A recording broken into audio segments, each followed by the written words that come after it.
This is the ocean, the great waters that cover more than half the surface of the world. For countless generations, a god to venerate and fear. For 1,000 years, a grim adversary to seaman and merchant alike. And for scarcely more than 100 years, a safe highway for the great ships that descend in direct line of accumulated experience from the argosies of the merchant adventurers, who first went voyaging for trade into the distant, unknown East.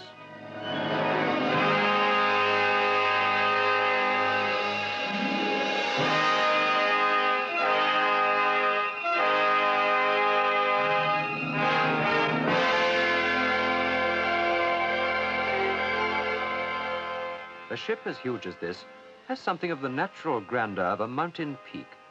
It's difficult to realize that there was a time when it didn't exist. A time when someone, somewhere, made the decision to build it. This is the square mile of the city of London, which in the modern world does duty for Tyre and Sidon, Carthage and Babylon. A place where exotic dealings proceed behind discreetly non-committal classical facades. A place where big decisions are no novelty at all.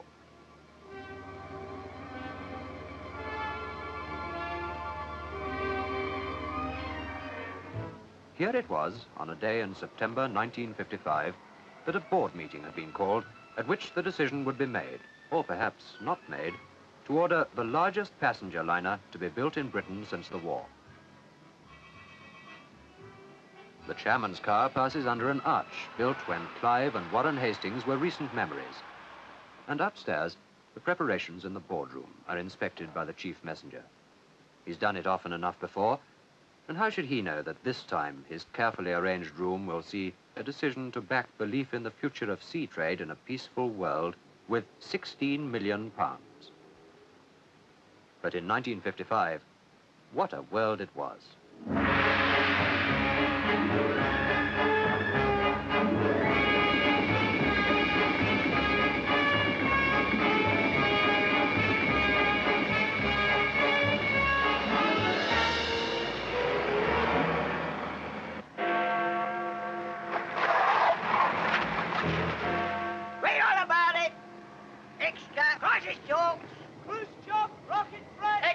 Russians use V2. Stomach deadlock. Situation grave. The situation would be a good deal graver if no one were prepared to back our trade with courage and wisdom. Inside the boardroom, it's all over, and the debris of decision gives the tidying messengers a little glimpse of the minds at work round the table. Hard-headed facts and figures man. The man to whom the neatly tabulated data added up to the word Australia. And, rather unexpectedly, the visionary, who's left a streamlined record beater ready designed on his pad. Once the die is cast and a bid from a shipbuilder approved, the proceedings are surprisingly informal. The chairman calls a meeting in his office and passes the successful tender to the deputy chairman, who's supported not only by the managing director, but by the designers both of the hull and of the engines. The men of action are taking over. The chairman's secretary brings in a letter for signature. Quite an ordinary letter, too. No stamps, seals, witnesses, or multiple signature. Just, Dear Sir Frederick, this is to confirm the meeting which took place this morning between Mr. Bailey, Dr. Rebeck, Mr. Cameron, and ourselves on the subject of the tender you've put forward for our new Australian passenger ship. And 400 miles away in Belfast, the chairman of the builders takes on a great responsibility, and 20,000 of the most experienced shipbuilders in the world roll up their sleeves. Long gone are the days when the naval architect could indulge his fancy in the design of a new hull. Now, the performance of a wax model in a tank has far-reaching effects on the decisions, both of the naval architect and of the designer responsible for the engines of the new ship.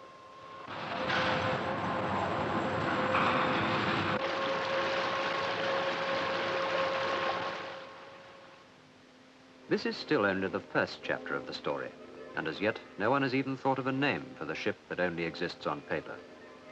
It's still only a picture in the minds of these men whose duty it is to preside over the great human effort that will make a ship, stately and individual, out of a heap of plans labelled 1621.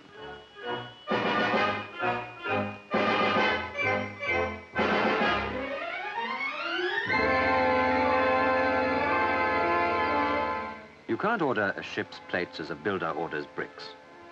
You have first to mark out the exact shape on a model of the hull and then draw them out full scale in a vast loft that looks like nothing so much as a roller skating rink.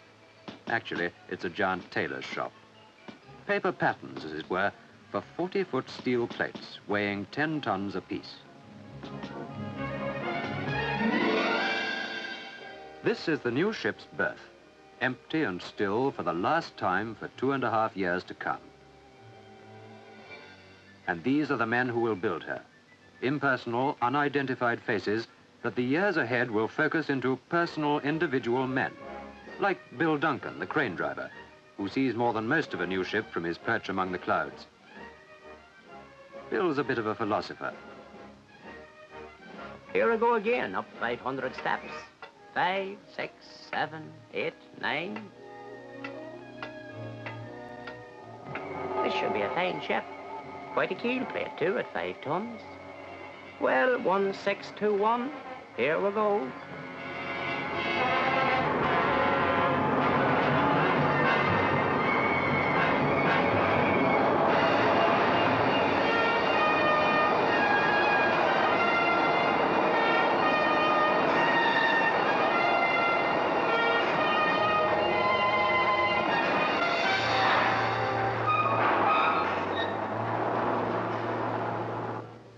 And so the keel is laid, and Bill Duncan, the crane driver, is joined, though he doesn't know it, by an Australian called Clancy, and by his 2 sons, Ken and Jerry. For the Clancy family, though they don't know it either, are raising out at Merrill Homestead the merino wool for some of the fine fabrics that will decorate the cabins that won't be built for a year or more to come. Misty Belfast and the hot shadows of Merrill are 13,000 miles apart, but it is by and with each other that they live and prosper. And who knows that the Clancys may well be passengers themselves on that distant, unnamed ship that they and their sheep are helping to build.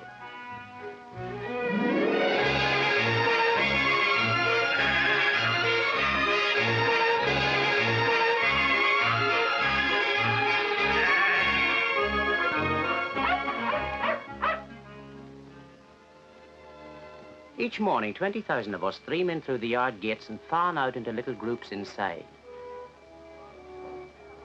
Our gang usually stop to chat for a minute or two, and then off I go up my ladder, and no one can say a word to me for the rest of the day. I've been a crane driver for 20 years, mostly 5 days a week. Odds up to a long time I've spent alone in the cab without a soul to speak to. Come to think of it, I might be a blackleg and get sent to Coventry. That'd be a laugh. Come on, make your mind up. Easy now.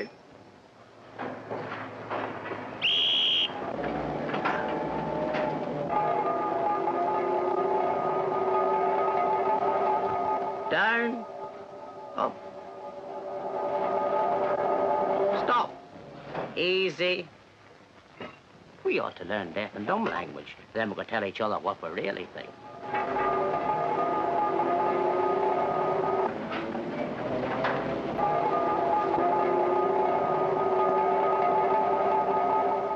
The ship called 1621 isn't being built plate by plate, rivet by rivet, but is rather being tailored out of metal by the flaming swords of the welding machine.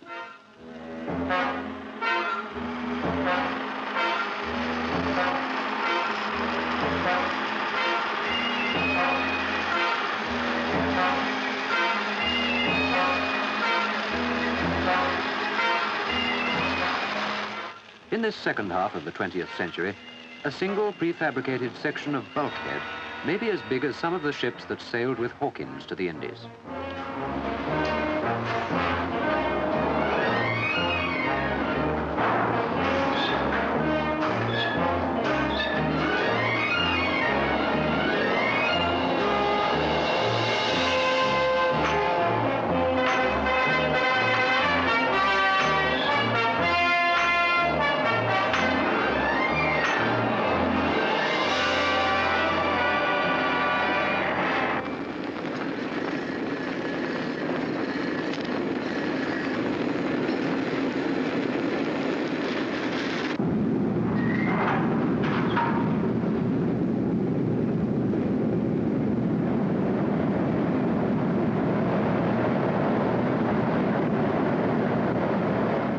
There's a likeness between men who work metal the world across, a brotherhood perhaps, to use a hard-worked word, that pays but scant respect to history. And even now, 1,000 miles from Belfast, in the glare and racket of a foundry at Bochum, West Germany, Hans-Joachim Hecker is reflecting that 20 years ago, he was at sea on no peaceful mission. And now he has the task of building a merchant marine of the future alongside unseen friends in every corner of the world. For, from the Bochum foundry, come the huge brackets that will support the shafts of the two 29-ton bronze propellers of 1621. Funny thing about that chap in Germany who used to be a sailor. Those air brackets are pretty unusual outside of warships. All right, I'm watching you.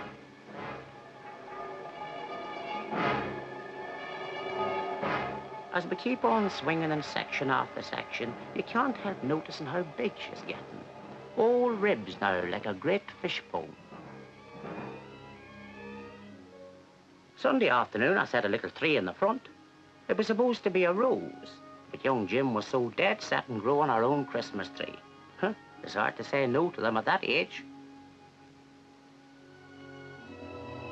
And heaven only knows how many miles away, where Burma and India meet, and the passes lead over into China, greater trees follow the obedient elephants down jungle paths on their way not to the colourful markets of Calcutta and Rangoon, but to Belfast for the decks and panelling of distant, unheard of 1621.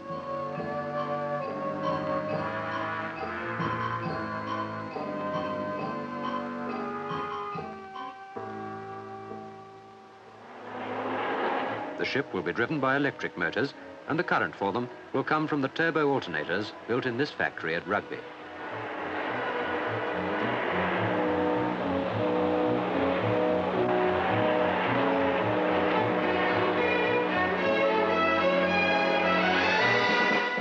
Watchmaking is one thing, one might suppose, and 85,000 horsepower engines quite another.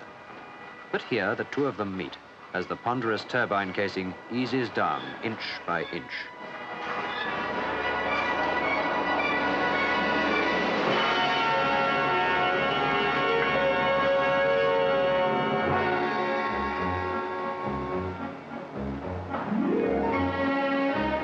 "85,000 horsepower is a lot of power, however you look at it, and the shafts that have to carry the torque of those huge engines must be tremendous. But still, the standards and measurements of the watchmaker are observed along that great pillar of steel.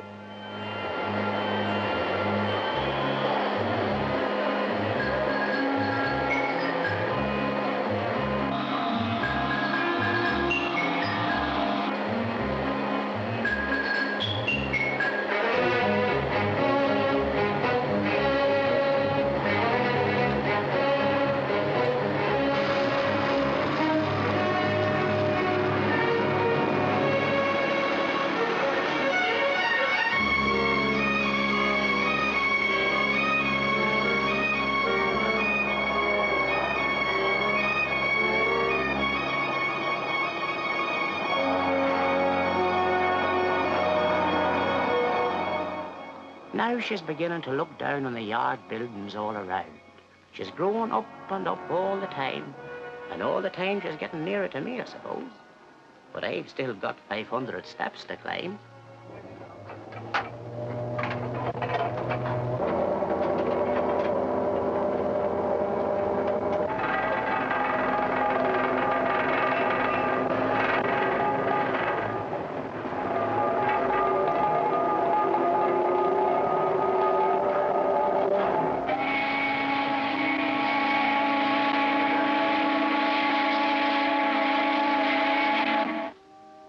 Knock off a bit sharpish. Now there's a new baby on the way. I'm wanted for the washing up. Jim's tree's growing too, in spite of him trying to help it grow by pulling it. They're just about the same height now. The burns of a West Highland mountainside provide the power to make aluminium out of bauxite from Ghana. A long river of metal flowing from the rolling mills like the water from the hills outside.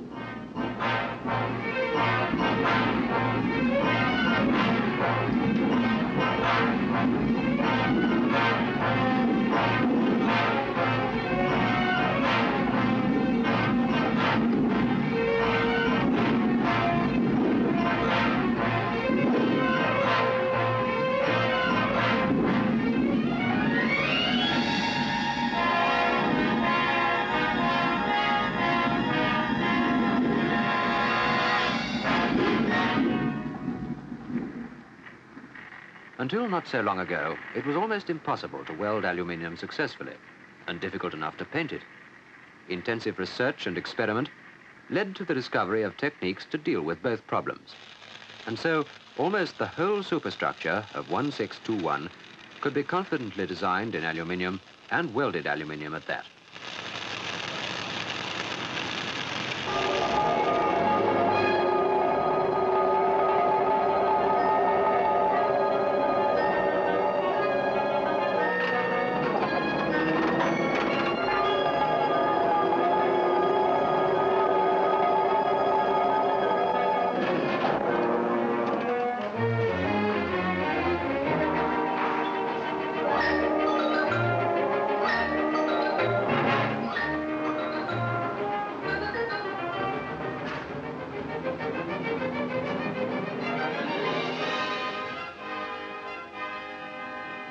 The likeness of 1621 superstructure, from the towering bridge to the smooth contours of the first-class swimming pool, is the secret of her great carrying capacity, far greater than that of older ships with more impressive tonnage.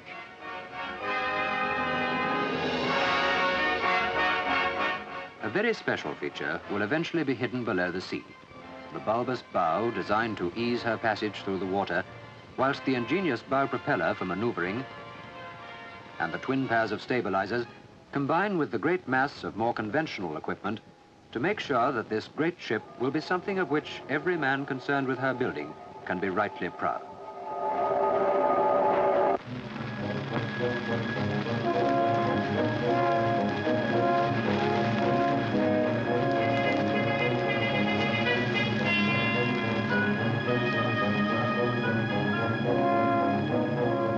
The heavy timbers of the slipway are singed dry and coated with tallow, ready for the now no longer distant day when the enormous hull will begin to move inch by inch at first, then feet, yards, and in the end, mile after endless mile around the world, as far even as the distant harbour of Vancouver under the shadow of the Canadian Rockies.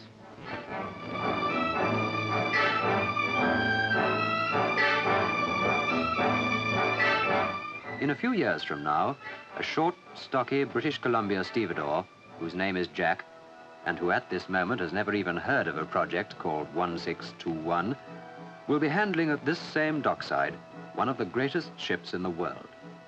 Jack is a full-blooded Indian, and his grandfather paddled his canoe in Vancouver Harbour before the first steamers came west around Cape Horn.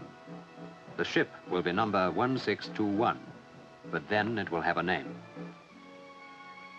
I was eating my dinner up on the crane and the rest of the lads had just knocked off for theirs too, when we heard the rumour that old 1621 had got herself a name. The chairman himself had come out to have a look, and there was enough other brass all over the yard to make a fireman's helmet. So it was reckoned to be a good rumour. Canberra it was to be, after the capital of Australia.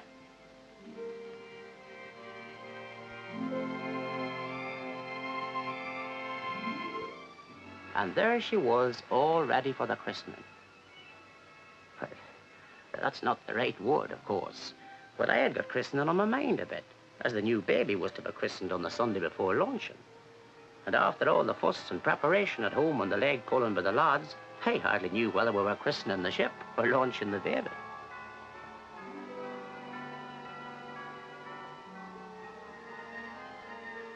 When Australia named her new capital, Canberra, the meeting place, this great ship lay in the distant future.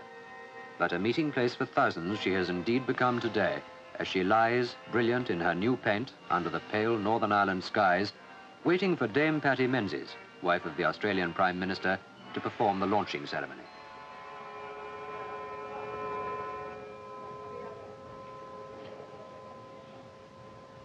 I name this ship Canberra. May God protect her and all who sail in her.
2.5 years ago, she was a piece of steel marked 1621. Now she's a ship and on her own.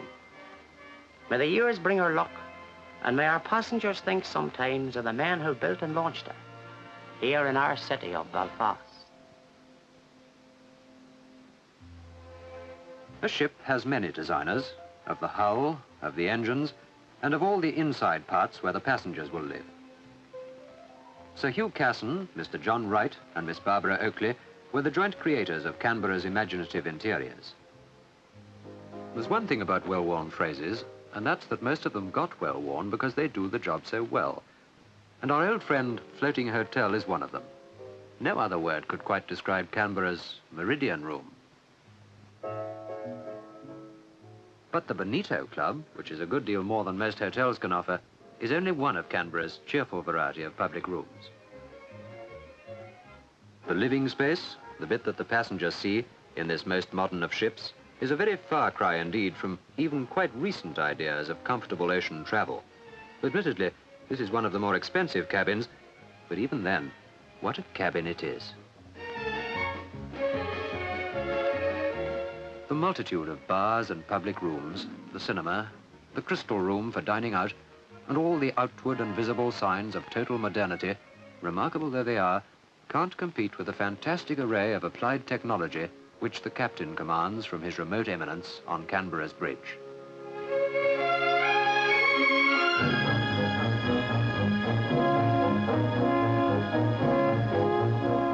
A call for power brings it in superabundance. Remember that colossal bracket from the Roar, the great turbines at Rugby, and above all, remember those titanic columns of steel that are now being set to work to turn twin propellers as high as your house with the relentless force of 85,000 horsepower.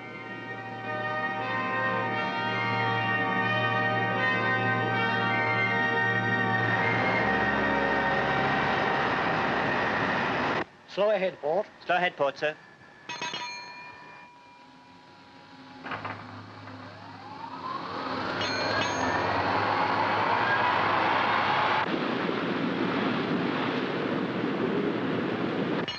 Pull ahead, port.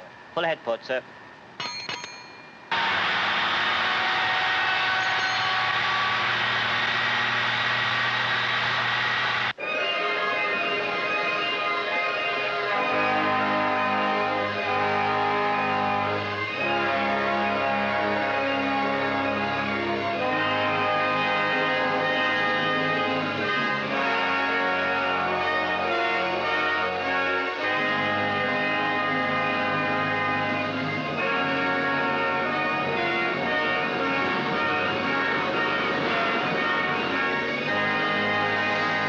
As Canberra steams south towards her new home port, she carries with her a group of specially invited expert and potentially critical passengers who will certainly test the ship's organization most thoroughly.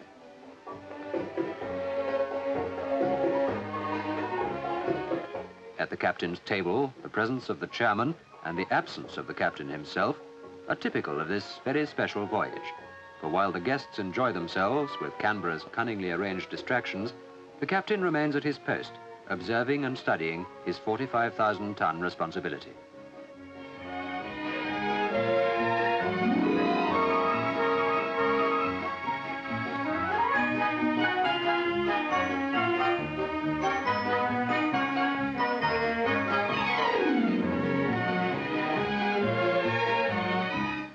Expert testers have been found even for the most specialized departments.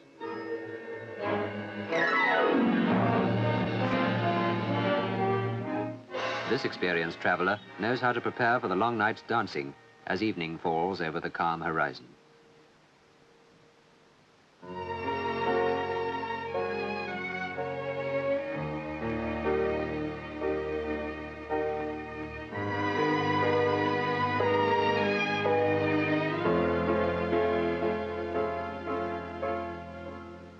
For those very special passengers, halfway between the nursery slide and the maturer junketings of the first-class ballroom, the teenager's bar, complete with jukebox and fruit juice machine, caters with calculated efficiency for the ability of the young to talk, listen, and feed themselves at one and the same time.